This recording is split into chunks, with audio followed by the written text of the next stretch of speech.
Thank you. With all the applause and the cameras, I should be singing or dancing or doing something. Just to say that we're not making a professional video to market or do anything like that with. What we're trying to do is just produce a video so that whoever starts to champion restorative practices in your school and does ongoing training, we'd like you to be self-sufficient with all the schools that we're working with. We will give you copies of the presentation slides and PDF, we'll give you PowerPoints and hopefully a video of all the sessions so that whoever is delivering, if in 6 months' time you're delivering with new staff and you think, what was that point he was trying to make? You can just look at the video yourself as a refresher. That's all it's for. So nothing scripted, nothing, I haven't even had my hair done for this, it's just as I am. Okay. How many people have heard of restorative justice or practices, apart from the staff who came to that first introductory thing I did at the staff meeting? Could you tell me where you've heard that from? Our previous Yes. Okay. They just now work in Arsenal,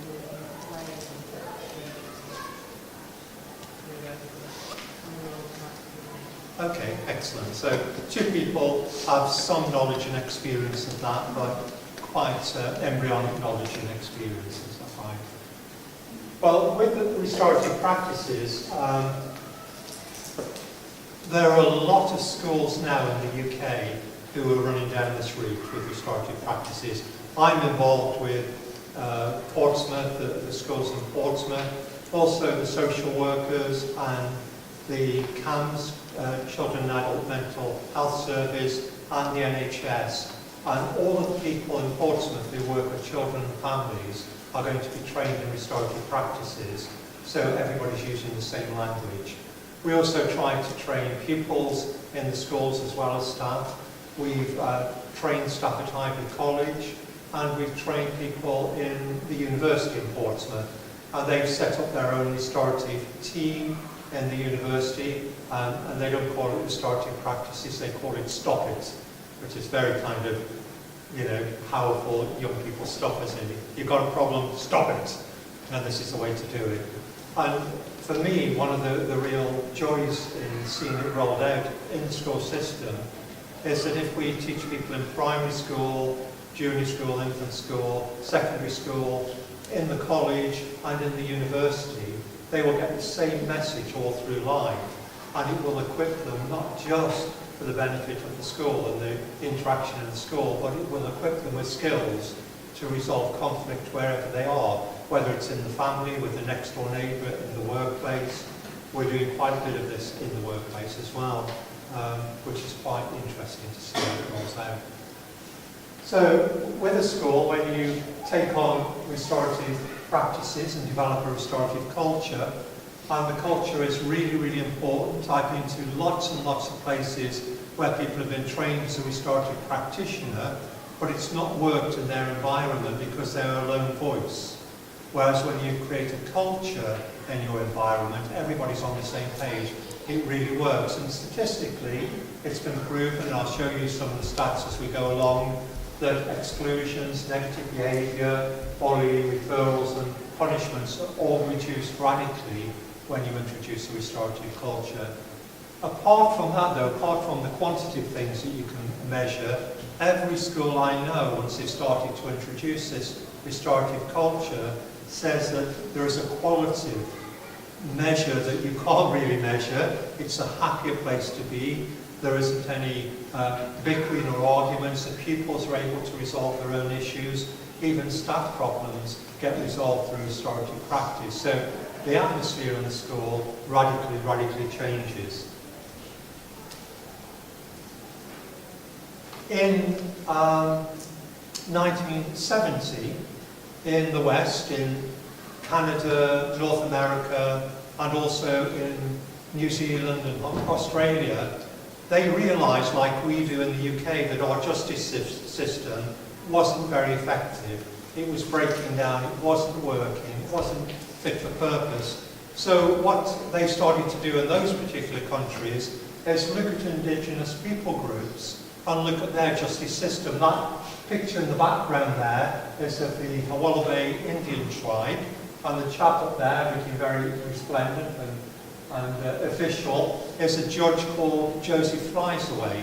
And he was one of the tribes in America that they looked at, and looked at their systems, which were based around restoring relationships. Their justice systems were all based around community. We tend to deal with conflict around the autonomous individual, and we treat them accordingly. But in those communities, it's all based around the community. How problems and criminality or petty bickering affects the whole people group. And so in America and New Zealand and those places, they looked at the philosophy and the skills behind this indigenous people group justice system, and from that they tried to draw out the values and the skills and produce a thing called victim offender conferencing. That's what it was first called. It was called victim offender conferencing because one of the key elements of a restorative process is that you bring the offender and the victim together, and you help to restore that relationship and find a way forward that they can both work with. From the victim offender conferencing, they then came up with the term restorative justice. Since it was rolled out in the justice system and we began to see the effectiveness of it, many practitioners like myself and others I know started to look back and say, can we move away from the justice tag? Can we get back to those roots that they have in those communities and develop something that's applicable to our school communities, our workplace communities, and our neighbourhood communities, that doesn't focus on criminality so much, but a breakdown of relationship. I first got introduced to restorative justice, as it was called, as it still is called, in the criminal justice system, when I was doing some work in Kingston Prison in Portsmouth. For those who don't know, Kingston Prison in Portsmouth is an all-lifers prison, or was an all-lifers prison, the only prison in the country where everybody's in for a life sentence. And I introduced restorative practices there before the prison was closed down by the Ministry of Justice for reasons best known to themselves and nobody else. But when I introduced the programme there, it was quite difficult initially.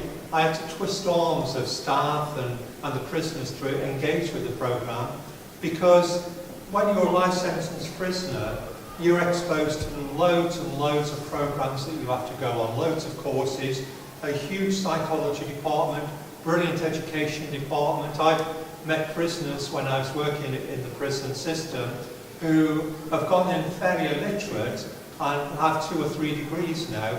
That's quite normal because they're in there for a long time in a great education system. So I would go in and twist arms of people and get them to go on the first restorative programme, and the effect upon these life sentence prisoners was absolutely amazing. So much so that the day after the first 6-week programme finished, I wouldn't allow any other members of staff in on the programme so people could be really, really honest and open. I had to have a meeting with the psychology department because they wanted to know, why does this seem to impact them so much more than all the stuff that we do? And they do brilliant stuff. And I'll explain that, why it impacts them as we go along.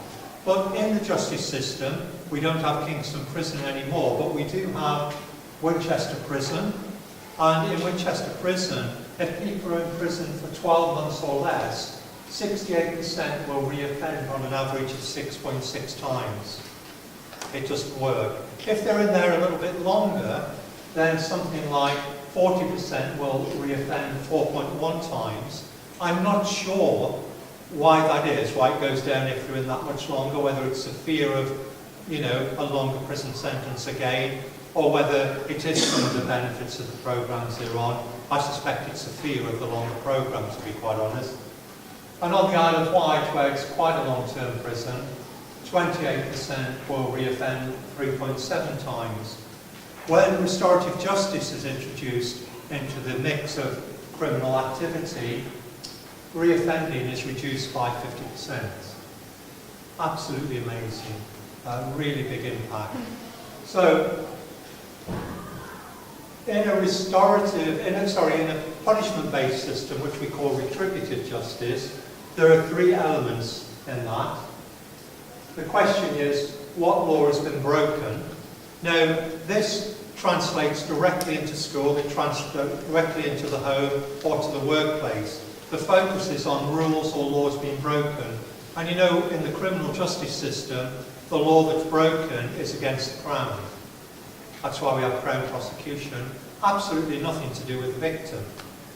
The person is judged and punished for breaking the law that's a Crown law. And so what law has been broken? Who is to blame? And what punishment do they get? In the hope that somehow that will rehabilitate offenders, who keep society safe, and they'll come out worthy citizens after. In reality, the statistics prove that that doesn't happen. In a restorative process in the prison or justice system, you say who has been hurt, what are their needs, and who is responsible. So you move away from external events onto internal needs and responses. Would anybody like to hazard a guess as to what is the primary need of a victim of crime? What do they want more than anything? Apology. Sorry? An apology. An apology? Anything else? Justice. Justice, by that you mean punishment? Yes. Yeah. Anything else? Why? Why? Absolutely. That is the major question. Why me? Not why did it happen, because they'll accept that people are criminals and they do things, but why me? Why did you choose my house to burgle? Why was I the person attacked when I was going home from the nightclub? Is it because I was wearing the wrong clothes, or should I have taken more precautions and walked with somebody or not walked down that route? Why did you pick on me at school and bully me? Why me? What did I do wrong? And that's the main question that never gets answered in that system. But when you do a restorative process and you bring people together, that question gets answered. It also does something else that's really, really important. It actually empowers the offender to make some sort of amends for what they've done. They can never undo the crime that they committed, but they can give something back into society, and we'll see how important that is as we start to break this down and think about schools and what you do in schools. Judge Joseph finds away, that chap from the Wallaby Indian tribe, he says, when a person offends, he acts like he has no relatives. The purpose of the law is to bring the person back into the fold, to heal him. People do worse things when they have no ties to people. Tribal court systems are a tool for making people connect again. This concept of justice promotes right relationships rather than punishment, and it's the key to restorative practices. In Portsmouth, because I'm doing quite a lot of work with them at the moment in this area, they did a survey a little while ago on the 21 most prolific offenders in the city. And what they discovered is every one of those people came from a broken family relationship somewhere along the line. And you know, don't you, in schools, if somebody's isolated and they're not part of the group for whatever reason, they're more likely to misbehave and do wrong than if they feel accepted and a part of that. And so this restorative process is so key. The charity that I'm working with at the moment in Portsmouth Mediation Service, it's worked on conflict resolution in the city for over 20 years. And they do something like 400 cases every year just for Portsmouth housing. And a friend of mine, the manager left, and a friend of mine was parachuted in there to try and bail out the charity. It was in a bit of a mess. And the first thing he heard when he went in there from one of the staff is, mediation is an outdated word, restorative is the way forward. And it was for that reason he brought me in to try and help him to become a restorative operating charity. The reason mediation is outdated because in many respects it's not much different than punitive punishment. You can stop conflict, but you don't repair relationships. And you know, you can stop conflict by having a bigger stick than the other person, can't you? or by being intellectually more powerful than they are, or by having more friends on your side. But restorative really, really does repair relationships. I could tell you lots and lots of stories of people, I haven't got time to do that tonight, but people who've had people murdered in their family, or they've been raped, and all sorts of horrible things. And eventually, after perhaps many years, they've gone through a restorative process, and they say they've really got their lives back together again. They don't live with that victim mentality, why me, what did I do wrong mentality. So that's the last time, hopefully, I'll mention restorative justice, and from here on we'll refer to restorative practices, unless I slip and make a mistake. So just correct me over that. Let's really get into restorative practices. And there is this process of moving that way. I often think that the practices, restorative practices, are like the tip of an iceberg. And everybody wants to focus in on practices, but in reality, if we get the skills, the values and the philosophy correct, which is the big mass of the iceberg that you don't see, your practices will work okay. The training that you would normally go through to be a restorative practitioner, and you can go through this if you like, we run these courses in Portsmouth, would be 4 days of training. And that's a kind of requirement for the criminal justice system. Unfortunately, you can do 4 days of understanding practices, but miss out on the philosophy and the values and the skills. That's why we produce this course, which works really well in schools and in community groups, where you just do 3 1.5-hour sessions, and you'll get the philosophy, and you'll get some skills, and you'll be able to take the practices and manipulate them a little bit to suit your environment.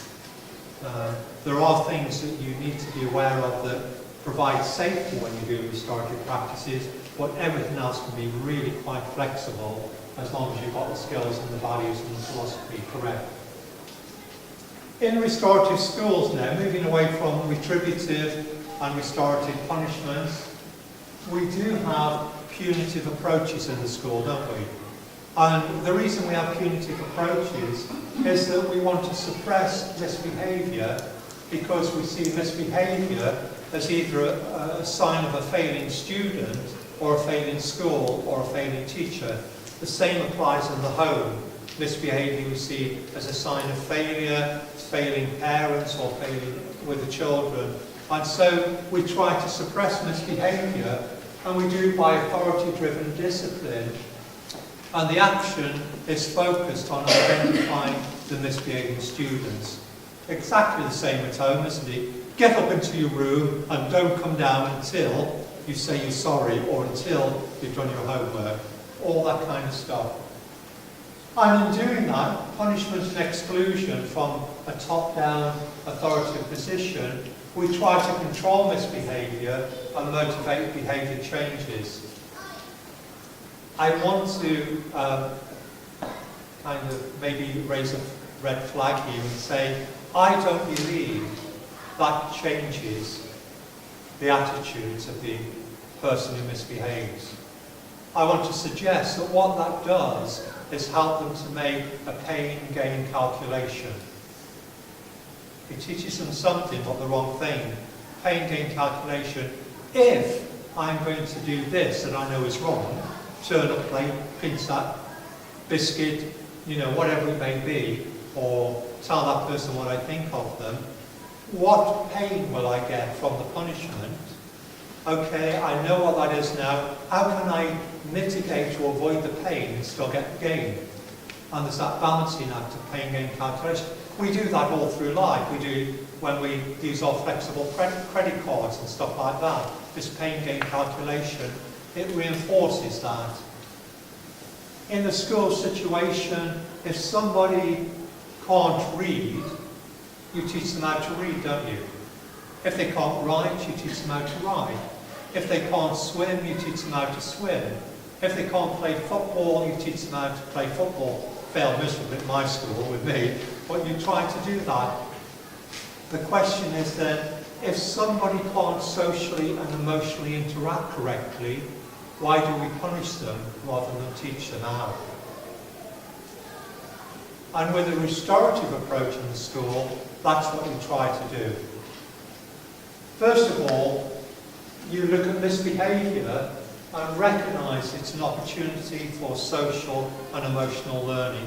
Can I just ask, if you've got children of your own, can you put your hand up and just hold it up for a while, please? Okay, keep them there for a moment. Now, if you had to teach your child how to misbehave, keep your hand up, the rest of you put your hands down. What we call misbehaviour starts off as a natural way of learning, doesn't it? The terrible twos. We think they're misbehaving because they're breaking our rules or our accepted form of behaviour. They're not misbehaving. What they're trying to do is explore their boundaries. It's all about boundaries and identity, and they're trying to explore ego boundaries.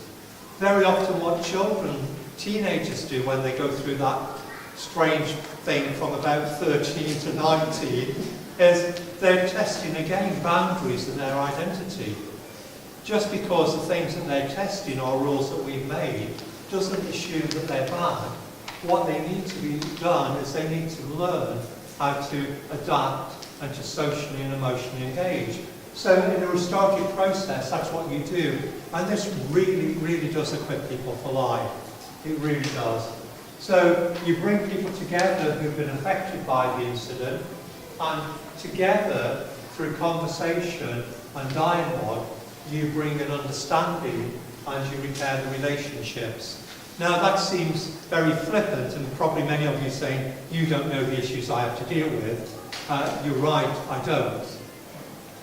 A couple of years ago, I went to Swindell, the secure children's home, not so far from here, and the manager of Swindell and the regional manager of education and a couple of other senior staff, the manager had invited me in to talk about restorative practices.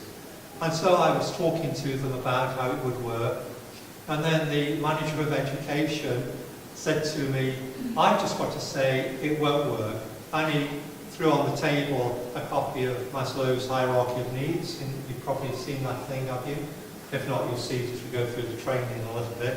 He said, I've had an independent evaluation done by a team of psychiatrists to look at the potential for restorative practices in our secure children's home, and they said it could never happen.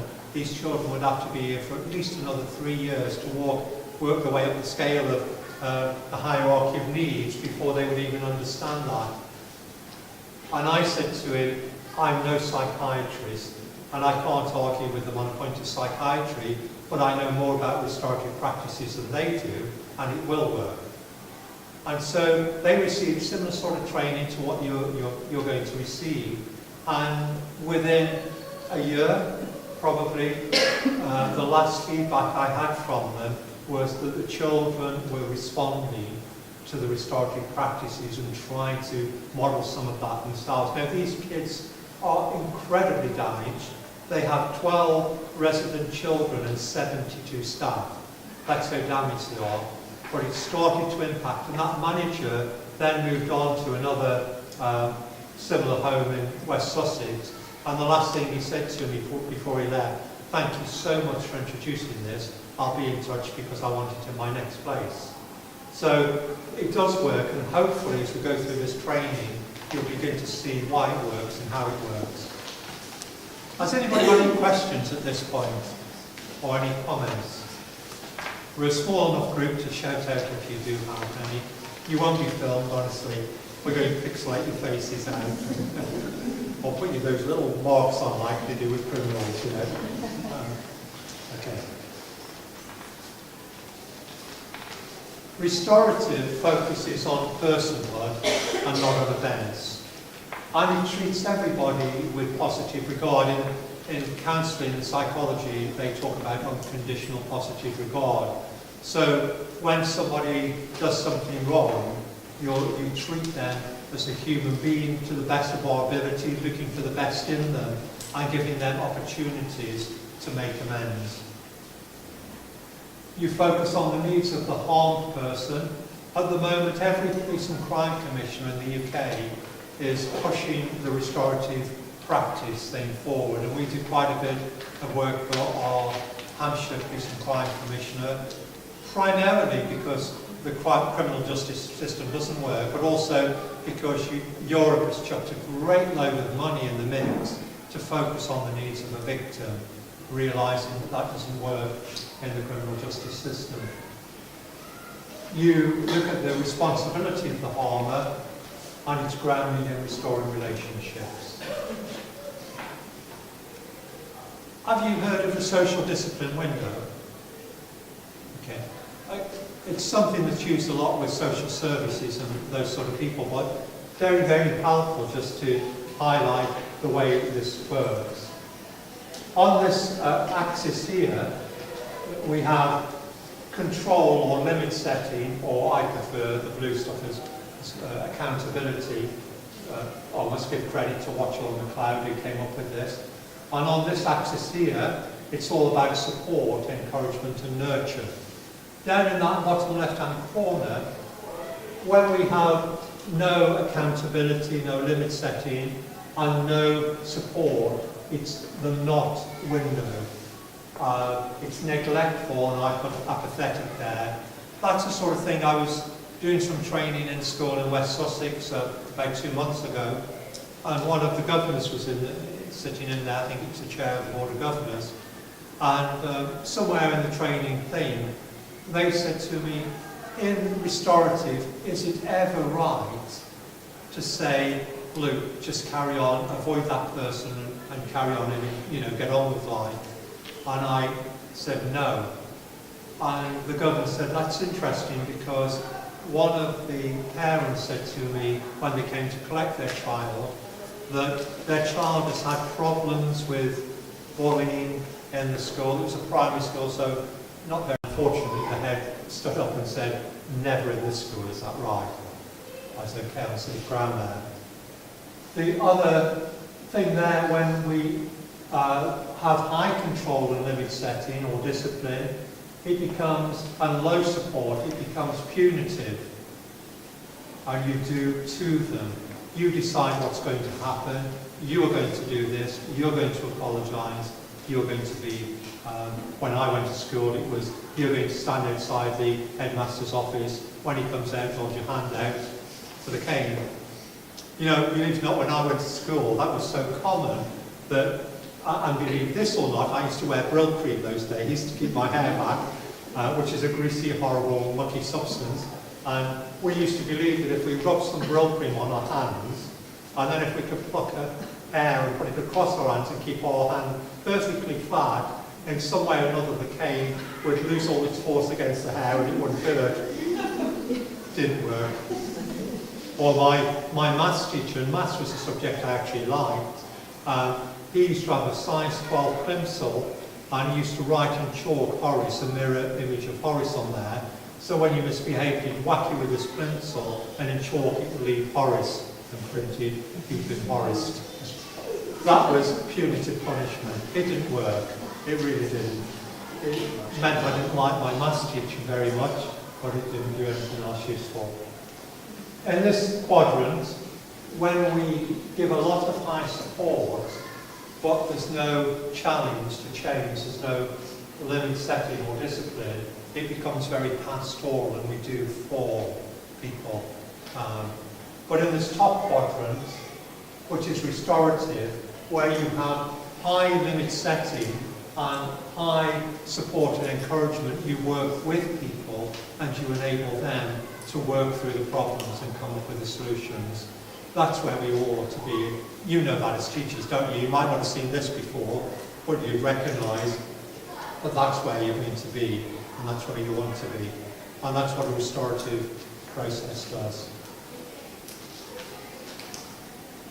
I want to show you a clip from a school where they've been running with restorative practices for some time.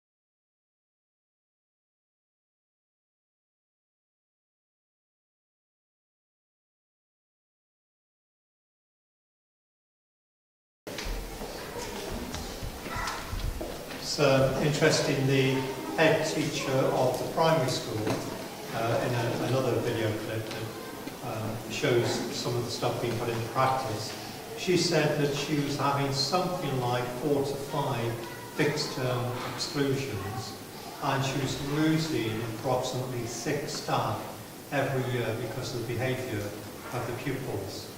Since he introduced Restorative, she's had no fixed-term exclusions and lost no staff. Quite powerful. I know my first origin into the school world with Restorative was at a, just looking for the quote here, Christ Hospital School in Horsham. Does anybody know that? No, both my sons went there. So. Oh, right, okay. Well, you know, Christ Hospital School is a boarding school. It's a very, very good school. They have about 800 pupils there. But the age ranges from 11 through to 18 and from all different social backgrounds. Though the boarding fees are very high, it was set up to be a school for disadvantaged children, I believe, and so lots of bursaries. And they live in houses, I think there are 18 houses, I think, or something like that. And they're from 11 right the way through the age range until the final year when they have their own house. So a real hotbed of emotions and stuff. And I was invited with a friend of mine to go in and do some restorative stuff, train the peer mentors to be restorative practitioners, partly because the deputy head thought it was a good idea, and I think partly because it would look good on the curriculum or on the advertising, I suspect. But when we went in to train these pupils, we managed to get an inroads into one of the houses with one of the house parents where the real work takes place. And over a period of time, we trained the pupils there to be restorative and have restorative practices. That spread throughout the school. Everybody suddenly wanted it because house parents weren't having to spend until 11 o'clock at night trying to sort out issues, whatever they may be. The children were sorting their own issues out. And just before the deputy head left, she sent me this email, and this is just a quote from him. Restorative justice approaches at Christ Hospital School in Horsham have had an enormous impact on the entire culture of the school. Gone are the days of detentions and resentment and writing lines. Instead, poor behaviour and choices are reflected upon, discussed and understood. The pupils now feel fairly treated, valued and cared for by both the staff and each other, and negative behaviour patterns and cycles have been interrupted and broken down. Really, really does work. That deputy head is going somewhere else now, and she's asked the same thing that we have her new school to become a restorative school. And the restorative programme now is running out in Christ Hospital School. They don't need us anymore. They've got their own staff who are doing that, which is the aim of the game, really. In the US of A, because they started on the restorative journey before us, they were doing restorative schools work before us, and it's just some of the statistics on there. The schools won't mean anything to you, they don't to me, but in Hampstead Hill, suspensions were reduced by 61%, referrals by 91%. In Freedom High, serious infractions were reduced by 69%, suspensions by 64%, and in Glenmount, suspensions down by 67%, multiple suspensions down by 77%. In the UK, we've been running with this for a few years now. There are a few areas like Hull and some places in London that have been making headway. And in Barnet, I love what we did in Barnet, because when you introduce something new, a new practice, and you get an outcome, there's no guarantee it's just down to that practice, as there might be other factors that have taken place. So what they did in Barnet, they did the equivalent of what a pharmaceutical company would do. They did a blind trial, and 32 schools, I think it was, were trained in restorative practices, and the rest weren't. And then after a couple of years, they measured the difference. And those who were trained in restorative practices, 51% reduction in exclusions, Those who didn't, exclusions over the same period of time went up by 65%. That's over 100% differential between those schools. In Hull, classroom exclusions down 73%, ordinary exclusions 81%, verbal abuse down by 70%. And from the Department of Education, this little statement, all school restorative approaches were given the highest rating of effectiveness of preventing bullying by a report published by the Department of Education, with a survey of schools showing 97% rated restorative approaches as effective. So the facts, the figures speak for themselves, don't they, and the effectiveness of restorative practices and culture. Anybody got any thoughts or questions at that point? No, you're all thinking, come on, this is our time. You know, if I'd been told by my boss that I was going to have to come here after work and listen to an old guy talk for an hour and a half, I probably would have gotten sick, but well done for coming.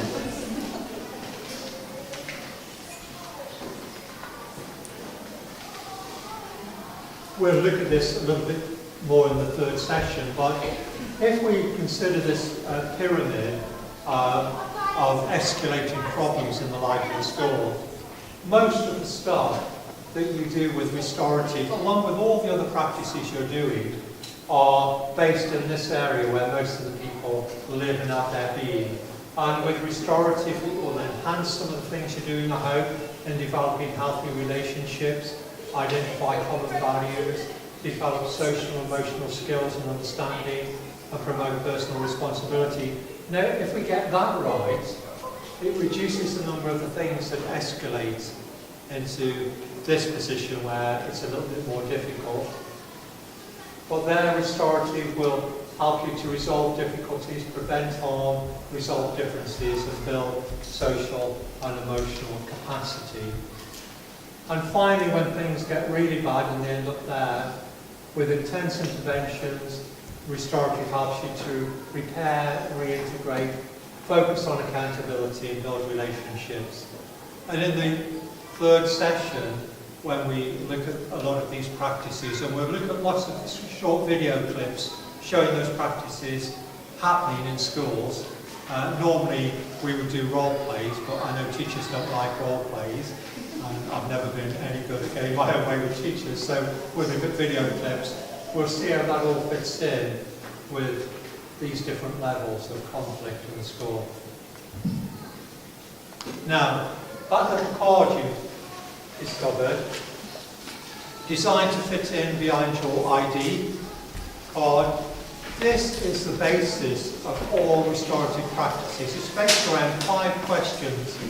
Now, these questions seem incredibly simple, but you know, as Jamie Oliver said in his 15-minute cooking program, whatever it's called, don't confuse simple as whatever he said, rubbish. These are simple, but they're very, very effective. And I've noticed now, actually, since I started producing those cards, lots of other restorative training courses produce them because they do fit in nicely behind name badges. There are 5 questions to the wrongdoer, and I know in a school situation, sometimes you can't differentiate between a wrongdoer and somebody who's been harmed. I understand that, but just for the sake of clarity, let me explain these questions. The first question you ask is, what happened? Now, that might seem a silly question in light of the fact that you know what's happened. Somebody's spat at somebody or disrupted a class or stolen something or name called. The reason you ask what's happened from their perspective is that generally there's a backstory. There's a backstory. I did punch that person, but they've been calling me names all day, or they stole my homework, or they wouldn't let me play, or this happened at home before I came into school. There's always a backstory. So this is the only time in the questions you focus about an event. What happened? Tell me your story. Now, telling the story is quite cathartic because I'm being listened to, I'm the wrongdoer, but you're not angry at me, you're not shouting at me, you're not using new messaging and stuff like that, stuff we'll look at next week. You're not doing any of that stuff, you're actually asking me what happened, and I can talk about what happened. Then the next question is, what were you thinking? Now, I know doing this with adults, sometimes people don't know what they were thinking, and children probably more so. It's still an important question, and we'll get back to that. I'll explain why it's important. If they can't explain what they're thinking, go on to the next question, how were you feeling? Now, most children will know how they were feeling. I was feeling angry, or I was feeling sad, or I was feeling nobody wanted to talk to me. When they explain how they were feeling, then try to work back again. So how did that make you think? Because once they've identified their feelings, they can usually say how that made them think. That's really, really important. I'll explain why in a moment. The next thing is, who's been affected by this? Now, the obvious people who were involved in the incident, but really try to help them to think beyond the obvious. We talk about the ripple effect.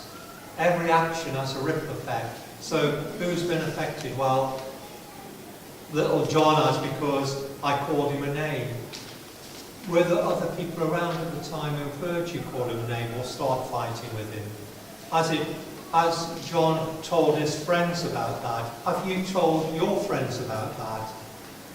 Will the school phone your parents when you get home? Will they phone Johnny's parents when they get home? Will they be affected by that? And when people begin to understand how many people have been affected, it's quite powerful. And again, I'll explain in a moment why. And then the final question is, what can you do, or what do you need to do to try and put things right? So instead of naming and shaming and excluding, you're going to give them an opportunity to make something better. I might say, sorry, it's an easy one. I might say, I'm sorry. If so, what would you say you're sorry for? Or it might be, I will replace the Mars bar that I stole, or the pencil that I broke, or whatever it may be. The reason thinking is so important, getting back to thinking, is that we often identify with actions, or we identify with feelings, but in psychology, any psychologist will tell you what leads up to the feelings or what leads up to the actions is the thoughts. Thoughts produce feelings, feelings produce actions. You can't change the action that's happened. You often can't change somebody's feelings, but you can change their thinking. You can help alter the thinking. So that if you remember nothing else, I'll stress this very often as we go through the training. Thoughts produce feelings, feelings produce actions. We can change the thinking process. People often say, when they're based around the feelings, you make me so angry. Nobody makes you angry. You get angry because of what you're thinking. And nobody can stop you being angry, but they can help you to change your thought process. Very, very important. We'll look at a bit more of this next week when we look at image and identity as a cause of conflict. Then you would say to the harmed person, similar things, what's happened, what did you think, feel, who's been affected and how, what's been the hardest thing for you, what do you think needs to happen to make things right. Don't worry if you ask the same questions to both people. Don't worry if there isn't a clear harmed or harmer.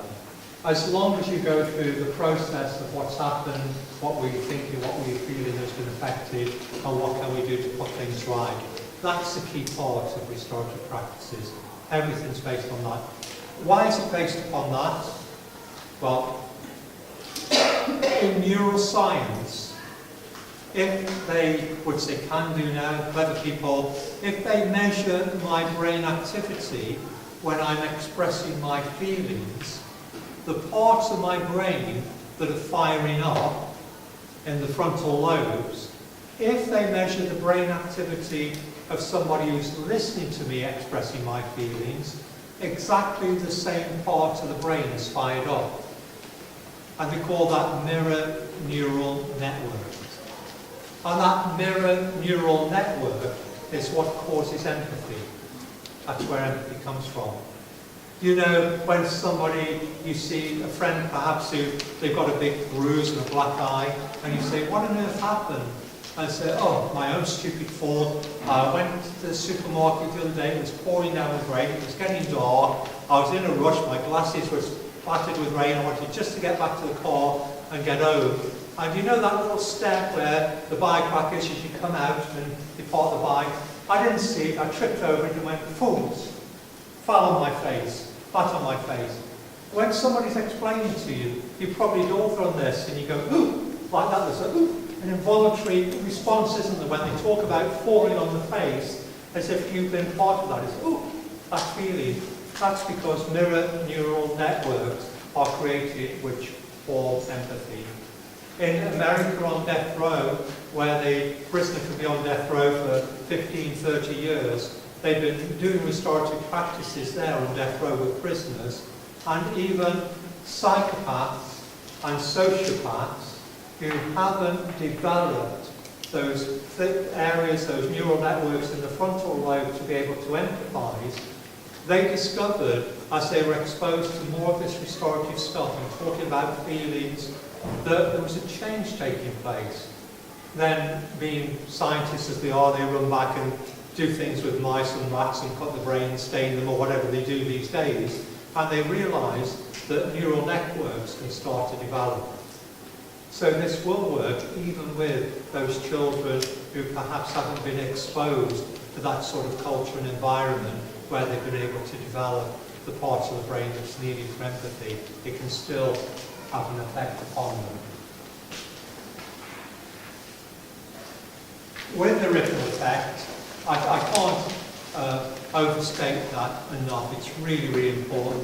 When I was doing this in prison with life sentence prisoners who committed murder, and we started to look at the ripple effect, the obvious big splash is the person that they murdered, and then try to get them to think who else has been affected. Well, their parents, the family of the person who's been murdered, who else has been affected? And over a 6-week course we were doing with them, they'd start to draw that out, and I remember one guy suddenly realising that his mum and auntie, who used to travel up every week from Kent to visit him, whichever prison he'd been in, brought him, you know, Red Cross parcels and stuff like that, never, ever, ever had asked him about the crime. They were just showing unconditional love to him. And he suddenly realised that they had a right to know because he'd never told them about it. And they were also affected. He also began to remember something his mum had said quite a few years ago after the crime took place, that his younger brother was bullied in school because his big brother was the murderer in that community and everybody knew about it. I remember another guy who his, I think, 18 and 20-year-old children came in at the end of the restorative thing, and he did something, said something, all that kind of stuff. And they had not visited him once in his time in prison. He'd been in for about 8 or 9 years at that point. The reason they never visited is because Dad killed Mum, and then Dad went to prison. So these young children in early teens or less than teens lost Dad and lost Mum, and they went into foster care. And that's why they'd never been to visit him. But it was so moving after this restorative thing took place. I remember the older boys saying, Dad, we forgive you, and we know we've got a future together when you get out. So moving. When people understand the ripple effect, it has a major impact on them, and you realise there are many, many more people affected. When the first group of pupils in Christ Hospital School I was doing this with, I said to them, how can you think of an incident in school in your early years at Christ Hospital School where there was conflict between perhaps some of you and some other people that's never been resolved? and they wouldn't say anything because the house parent was in. And eventually she left, and then they told me about an incident that had gone on for 4 or 5 years, and it has still not been resolved. And we started thinking how many people had suffered the ripple effect from that incident. Very, very powerful to do that. So restorative can be worked on an informal to a formal basis. Again, thanks to Ted Watchell. I don't know who he is, but thank you for allowing me to do this.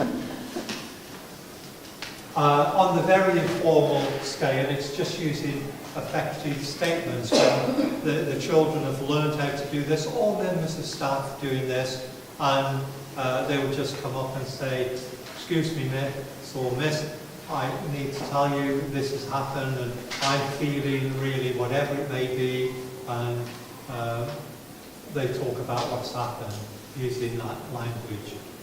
If you do nothing with them at that stage, but just hear them and say, okay, thank you, Susan, for telling me about that. It's cathartic for them, they know they've been listened. And if you then just say something very simple, we can't deal with this now, but later on in the day or at lunchtime or whenever it may be, tomorrow, I'll sort this out for you. They feel that they've been heard and something's going to happen. That might stop them dwelling on that, it might stop them taking action against the other person, or even spreading the gossip, the ripple effect. So the very informal, effective statements. Then effective questions. Something happens and you can just go through those questions. Why did that happen? What's led up to this? What were you doing at that point? That's doing something positive. It really will do something positive. Very often school teachers, when they look at this, they think, what if something just kicks off and I've got all these other things to do and I've got a class waiting there, what can I do? You might just do that and you say, and we will sort this out later. I won't forget, we'll sort this out later. They feel heard, they feel understood, and there's some empathy created with them and you. Then there's a small impromptu conference. That might be where later on in the day or in the playground or wherever, you bring together the affected people who have been affected by that, and you just go through those questions with them, let them all hear from one another. Are we doing time here? We're okay. Again, I could give you an illustration of some work the Charity Portsmouth Mediation Service were doing for the City Council. In Wecock Farm, there was a small block of flats or masonettes, I'm not sure which, where there are about 8 tenants who've been in constant conflict over all sorts of things, loud music, drugs, videos, monitoring, all this kind of stuff. One guy, his wife had left because of the problems there, said she wouldn't come back to live with him until it was resolved. And the police had had 132 calls in 12 months to that place. They would go there, they couldn't do anything. They're not going to arrest anybody or take them to court. There's nothing they could do, and so it would kick off again. So the police were backwards and forwards. Eventually, they asked if we would deal with it, and one of our ladies went up there. She interviewed every single person, all 8 people who were involved. What's happened from your perspective? What were you thinking? What were you feeling? Who else has been affected? What can you do to put things right? And she got all sorts of stories, like one guy was complaining about the woman who lived above him because she was having loud music and getting drunk of a night time, and he's whacking the ceiling with his broom and saying, please will you turn that music down, or something like that. And there was all that conflict going on. Another lady had got a CTV camera pointing down into the road, which they thought was snooping. It was because she'd been threatened, and it was a protection thing. So she listened to all of those stories. She got them together in a room, along with a policeman without his uniform, because he was a victim as well, got them to talk through the narrative of how it had affected them, all that kind of stuff. And at the end of that process, they got up and they were going out and having a fight together and shaking hands, or coming back in and we put tea and biscuits and coffee on, sitting and talking and chatting. The police have not been back there, and that was 2 years ago. So bringing people together really, really works. Then there's a group process in circles. This is brilliant if you've got a classroom problem. I won't go into any details about this because we'll cover it really well in the third session, and I'll show you some video clips of it working in the school. And then there's the more formal conference. In the more formal conference, you might have other parties involved, you might have parents involved, you might have social services involved, the police might be involved. I went to a school in West Sussex the other night. I was asked to go there. It's not a restorative school yet, although the head has now said he would like to become that. And there were social services, a parent, a grandmother, a teacher, and the headmaster. And really difficult situation. But that's the more formal stuff, and you need the more formal stuff in those situations. Is that okay? You're doing really, really well. I haven't seen anybody closing their eyes yet, which is absolutely amazing. Staff training. This module we're doing now. What I'd like you to do is take this away, these questions, and try to use it in this week, if you would, please. I went back to a school in Eastergate a couple of months ago for the second session, and I said, have you had a go at trying to use this? And tell me what results you've had, and I'm praying, oh God, please let there be one positive result. Every single member of staff had used it and had a positive result. They've used it in different ways, even in reception to primary school. They've used it in reception in a different way, and I wouldn't try to tell you how to do that with very young children, but they had a positive result. Try it, and even I often say, fake it till you make it. So if you go in the staff room and you find somebody's used your mug, instead of who's done this, again my mug's been used, try again and say, excuse me, could I just tell you how that makes me feel? And you know what that makes me think? And when I go home tonight, guess who's going to be affected as well? My husband. But just, even if you're joking, get used to using it, because it is difficult just to fall into that mode, and fake it till you make it. Then the second session, we're looking at preventative practices, so we'll be looking at the importance of identity and boundaries, I-messaging, non-entrenched communication, how those skills can stop conflict arising in the first place. And then the final session will be more reactive, looking at non-formal, formal practices, learning circles, values and rules, and lots of video clips showing how that works out. For the young people, and then if anybody then wants to go on and do a bit more training, we run courses every quarter in Portsmouth. I honestly don't believe you need it, but if you'd like to, great, we run courses and you can go on that. For the children, we have a different thing for senior schools, but we've actually put together a thing called a Teach Peace programme, and I know in this school you've actually got a programme you're looking at, but you can have this as well, it might complement and add to that. And this Teach Peace programme, it's something we've run out in several primary schools so far. It teaches all the children how to understand from reception on 2 30-minute classroom or assembly things to recognise emotions and understand hurt and all those sort of things. Then there are 8 other things which are all well scripted, including handouts at the back, all the sort of stuff that goes with that, on training some people to be peer mentors. And in the schools that we start with from scratch, where they haven't got a programme, they go through that programme, and then in the playground they have a peace bench. I don't know if you've got a peace bench here. A peace bench, so if anybody's upset, they can go and sit on a peace bench, and these peer mediators or restorative practitioners who have a Teach Peace cap, and they get a certificate in assembly, and they make little video clips themselves on an iPhone during the training, which they'll show at the assembly on how it works, all part of their training. They will go over to them and sit down and talk with them. And if there's conflict with somebody in the playground, then they'll take them to the peace table. and get them all around the police table. And those 5 questions, they learn how to do those things with things like, what were you thinking? How were you feeling? Who else has been affected?